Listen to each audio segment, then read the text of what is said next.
నమస్కారం city news కి స్వాగతం. ముందుగా ముఖ్యాంశాలు.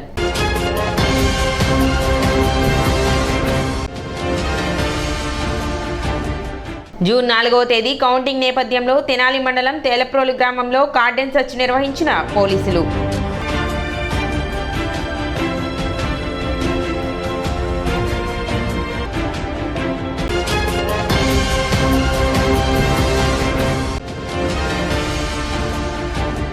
పాఠశాలల మధ్యాహ్న భోజన నిర్వాహకులకు మండల విద్యాశాఖ ఆధ్వర్యంలో ఒక్కరోజు శిక్షణ కార్యక్రమం.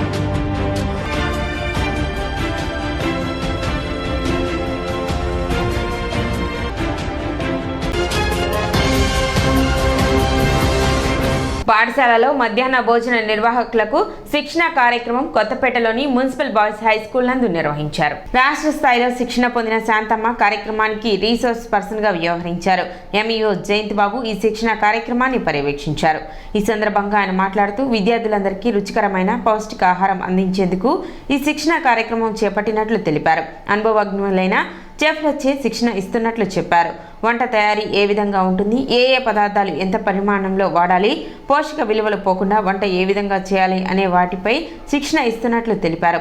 అదేవిధంగా గ్యాస్ ద్వారా ఎదురయ్యే ప్రమాదాలు ఏ విధంగా నివారించాలి అనే విషయాలను తెలియజేసినట్లు ఎంఈఓ జయంత్ బాబు తెలిపారు. కార్యక్రమంలో ఎండిఎం నిర్వాహకులు, సిఆర్పీలు పాల్గొన్నారు. ఈరోజు మున్సిపల్ బాయ్స్ హై స్కూల్లో పాఠశాలలో మధ్యాహ్న భోజన నిర్వాహకులందరికీ శిక్షణా కార్యక్రమాన్ని నిర్వహించడం జరుగుతుంది. రాష్ట్ర స్థాయిలో శిక్షణ పొందించిన నిపుణురాలు శాంతమ్మ గారు ఈ కార్యక్రమానికి రిసోర్స్ పర్సన్గా వ్యవహరిస్తున్నారు. దీనిలో ప్రధాన ఉద్దేశం ఏంటంటే విద్యార్థులందరికీ రుచికరమైన పరిశుభ్రమైన పౌష్టిక ఆహారాన్ని అందించడం కోసం ట్రైనింగ్ నిర్వహిస్తుంది. తాజ్ కోరమండల్ హోటల్లో వంట చేసేటటువంటి ప్రధానమైనటువంటి వంటదారులు, చెఫ్లు, మెయిన్ చెఫ్లతో రాష్ట్ర స్థాయిలో వీళ్ళకి శిక్షణ ఇచ్చారు. వాళ్ళు ఏ విధంగా శిక్షణ ఇచ్చారు, వంట తయారీ ఏ విధంగా ఉంటుంది, ఏ పదార్థాలను ఎంతంత పరిమాణంలో వినియోగించి పోషక విలువలు పోకుండా ఏ విధంగా వాటిని వండాలి, దీని మీద శిక్షణ. అదేవిధంగా గ్యాస్ ద్వారా ఎదురయ్యేటటువంటి ప్రమాదాలను నివారించడం, ఆరోగ్యపరంగా తీసుకోవాల్సినటువంటి పరిశుభ్రత నిర్ణయాలు, వీటన్నిటి గురించి ఇక్కడ ఈ మధ్యాహ్న భోజన నిర్వాహకులకి వివరించడం జరుగుతుంది. తలకు క్యాప్ పెట్టుకోవాలి, మనం చేతులు శుభ్రంగా కడుక్కోవాలి. అది మాత్రం బాగా ఇచ్చారు. చేతులు ఇట్లా పెట్టుకొని సబ్బు పెట్టి ఇట్లా వేసి ఇట్లా రాయి ఇట్లా చేసి అది మనం బడిలో పిల్లలు అన్నం తినే పిల్లలకి నేర్పించాలట. అది బడిలో అన్నం తినే పిల్లలకు ముందు ముఖ్యంగా నేర్పించాలి. మనకైతే పెద్దవాళ్ళకి తెలుసు, పసిపిల్లలకు తెలియదు కదా. ఆ పసిపిల్లలకు నేర్పించాలి. ప్లేట్లు కడిగేటప్పుడు చక్కగా మనం కడిగి ప్లేట్ చేతితో చక్కగా కూర్చోబెట్టి అన్నం పెడతాం. కొంతమంది నుంచుని ఆలోచన పెడతాం. నుంచోబెట్టి దారులుగా పెట్టేసి ఆ ఇష్టం వచ్చిన కాడ కూర్చుని తినకుండా క్రమంగా కూర్చోబెట్టి మనం వాళ్ళ దగ్గరికి పోయి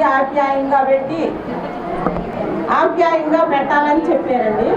జూన్ 1వ తేదీ హనుమత్ జయంతి సందర్భంగా నిర్వహించే బైక్ ర్యాలీని విజయవంతం చేయాలని వర్ధమాన సినీ హీరో అభిషిక్త్ కోరారు. గురువారం జరిగిన విలేకరుల సమావేశంలో ఆయన మాట్లాడారు. సుల్తానాబాద్ నుండి పట్టణపుర వీధుల గుండా బోస్ రోడ్లోని చిట్టాంజనేయ స్వామి దేవస్థానం వరకు జరిగే ఈ ర్యాలీని హనుమాన్ భక్తులు, ప్రజలు పాల్గొని విజయవంతం చేయాలని కోరారు. సమావేశంలో బీజేపీ నాయకులు పాటిమల్ల రామకృష్ణ, వేమ సురేష్ బాబు, కొల్లా గురునాథ్ గుప్తా, నాగ ఆది సాంబశివరావు, గాదే హనుమారెడ్డి, కనమల్లపూడి సుబ్రహ్మణ్యం, కె యశ్వంత్ తదితరులు పాల్గొన్నారు.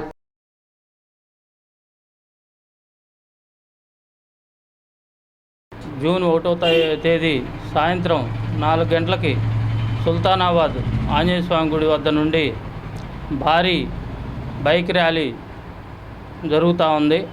అది చిట్టాంజనేయ స్వామి గుడి వద్దకు వచ్చి ముగుస్తుంది. ప్రతి సంవత్సరం లాగానే హిందూ బంధువులందరూ కూడా ఈ కార్యక్రమంలో పాల్గొని విజయవంతం చేయాలని చెప్పేసి కోరుకుంటున్నాము. ఈ రోజున మన హనుమాన్ శోభాయాత్ర కమిటీ ఆఫీసుకు ఇచ్చేసిన అభిషేక్కి స్వాగతం పలుకుతూ ఉన్నాము. తను గతంలో 2 సినిమాలకు హీరోగా నటించి ఉన్నారు. అలాగే భవిష్యత్తులో కూడా వేరే సినిమాలో నటిస్తూ ఉన్నారు. త్వరలో ఆ సినిమాలు కూడా రిలీజ్ అవుతూ ఉన్నాయి. మనకి ఈ శోభాయాత్ర సందర్భంగా ఈ యాత్ర గురించి తెలిసి మన శోభాయాత్ర కమిటీ ఆఫీసుకు వచ్చి మనందరికీ కూడా సపోర్ట్ చేస్తున్నందుకు తనకు కృతజ్ఞతలు తెలియజేస్తా ఉన్నాం. 1వ తారీఖు జూన్ శనివారము బైక్ ర్యాలీ జరుగుతున్నది. కావున ప్రతి ఒక్క హిందువులందరూ వచ్చి ఈ బైక్ ర్యాలీలో పాల్గొని ఈ బైక్ ర్యాలీని విజయవంతం చేయాల్సిందిగా కోరుతున్నాము. తెనాలి సుల్తానాబాద్ నుంచి చిట్టి ఆంజనేయ స్వామి వరకు ఈ ర్యాలీ జరుగుతున్నది. దయచేసి ప్రతి హిందువులు ఈ ర్యాలీని విజయవంతం చేయాలని మనస్ఫూర్తిగా కోరుతున్నాను. అలాగే నన్ను ఇక్కడికి ఆహ్వానించిన వాళ్ళు, కమిటీ మెంబర్లు ప్రతి ఒక్కళ్ళు కూడా నేను మనస్ఫూర్తిగా ధన్యవాదాలు చెప్తున్నాను. ఉప్పు బజార్లో హనుమాన్ శోభాయాత్ర కమిటీ కార్యాలయం నందు ఇచ్చేసినటువంటి సినీ హీరో అభిషేక్ గారికి ముఖ్యంగా మా కమిటీ సభ్యులందరం కూడా నమస్కారాలు తెలియజేస్తున్నాము. అలాగే జూన్ 1వ తారీఖు శనివారం సాయంత్రం 4 గంటలకు తెనాలి పట్టణంలో ఉన్నటువంటి సుల్తానాబాద్ ఆంజనేయ స్వామి గుడి దగ్గర నుంచి చిట్టి ఆంజనేయ స్వామి గుడి దగ్గర వరకు ఎంతో రంగరంగ వైభవంగా బైక్ ర్యాలీ 2 సంవత్సరాల నుంచి నిర్వహిస్తున్నాము. అలాగే ఈ సంవత్సరం కూడా తెనాలి పట్టణంలో ఉన్నటువంటి హిందూ బంధువులందరూ కూడా ఈ బైక్ ర్యాలీలో పాల్గొని జయప్రదం చేయవలసిందిగా కోరుచున్నాను.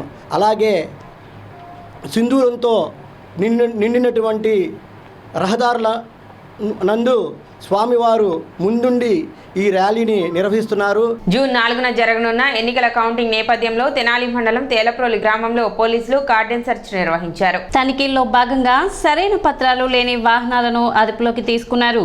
రాబోయే ఎన్నికల కౌంటింగ్ దృష్ట్యా శాంతి భద్రతలకు విఘాతం కలిగించేలా అవకాశం ఉందన్న కోణంలో అసాంఘిక శక్తులను గుర్తించే క్రమంలో తనిఖీలు చేపట్టడం జరిగిందని రూరల్ సీఐ వెంకటేశ్వర్లు వెల్లడించారు.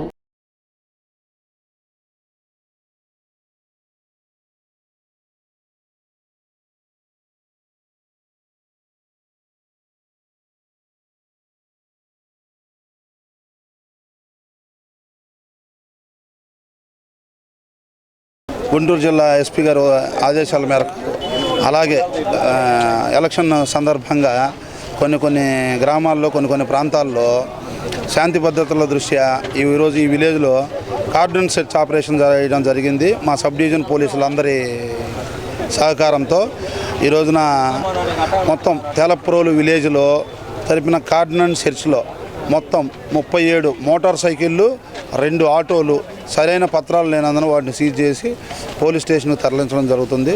తదుపరి వాటి మీద సరైన విచారణ చేసి వాటి మీద సరైన యాక్షన్ తీసుకోవడం జరుగుతుంది. అలాగే మండలంలోని ప్రజలందరికీ కూడా రేపు కౌంటింగ్ రోజున అందరూ కూడా పోలీసులకు సహకరించి శాంతి భద్రతలను కాపాడే విధంగా పోలీసులకు సహకరించాలని కోరుకుంటున్నాము.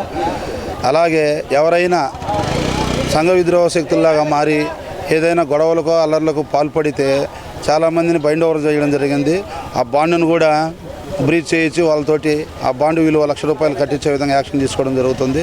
అలాగే వారి మీద చట్టపరంగా క్రిమినల్ కేసులు కూడా రిజిస్టర్ చేసి వాళ్ళని ఫ్యూచర్లో వాళ్ళ మీద మానిటరింగ్ ఏర్పాటు చేసుకొని అవసరమైతే హిస్టరీ షీట్లు కూడా ఓపెన్ చేస్తామని తెలియజేస్తున్నాను. కాబట్టి ప్రజలందరూ కూడా పోలీసులకు సహకరించి పరిపూర్ణంగా శాంతి భద్రతలకు ఎటువంటి విఘాతం కలగకుండా అందరూ కూడా సహకరించి మంచిగా ఉండాలని కోరుకుంటాం. ఇప్పుడు ఒక చిన్న విరామం.